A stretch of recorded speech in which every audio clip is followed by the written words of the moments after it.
if you are able to set up a separate room, really put the same design intent in that room as you would in any other room and make it a space that you look forward to being in, as opposed to it feeling like a chore.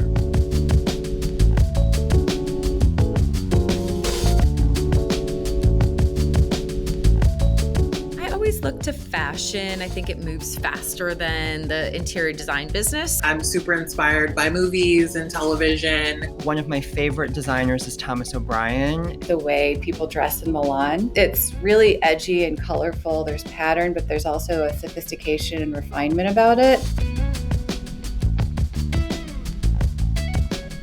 Really love my desk. As a creative, I spend a lot of time taking photos and making videos, but the administrative things where you're sitting down, I feel like loving my desk is a great little inspo for that. I have this really funky old Turkish kilim-covered chair. There's actually a piece of art that I have in Anne Collier. It looks like it's this open page of a notebook.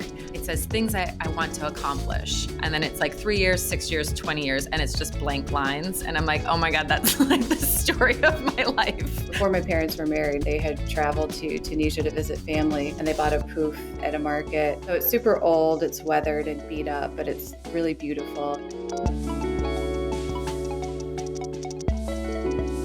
Bringing items into my home that are connected to a memory. I'm a pretty laid-back person. I like feeling comfortable and having a warm environment. I tend to go a little bit wilder with textiles and rugs and pillows, and then I keep the furniture really neutral. Placing things maybe a little bit differently, or I have a white sofa, which is like a high-risk Sagittarius thing to do.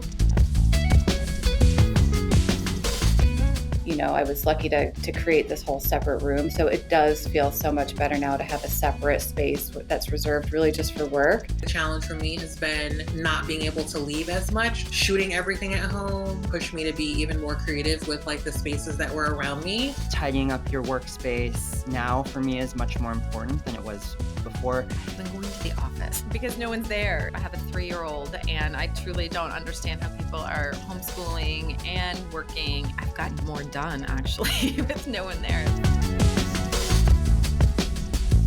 If you can, I would say avoid working in your bedroom, and especially in your bed. Energetically, it is no good. Stay away from the TV in the kitchen. Bring in all of the things that you need to actually be productive. For me, that was ordering a printer. When I left my dorm and I had my first off-campus apartment, this diner was getting rid of furniture, and I took one of the booths and it just became this hangout place. One of my first apartments in Michigan, I stumbled across a pristine original steel case desk. It was the first real piece of furniture that I really sought out and brought back. I really remember buying the CB2 movie time sofa for my first official apartment. People could crash on it because it was kind of extra wide. It was the best sofa ever. I have a chair that we had sampled in India, solid iron, and it's got exposed brass weldings. It just reminds me of what I do and how I'm lucky to be able to travel to factories and work on samples. Maybe not the first thing I've bought, but definitely one of the most special.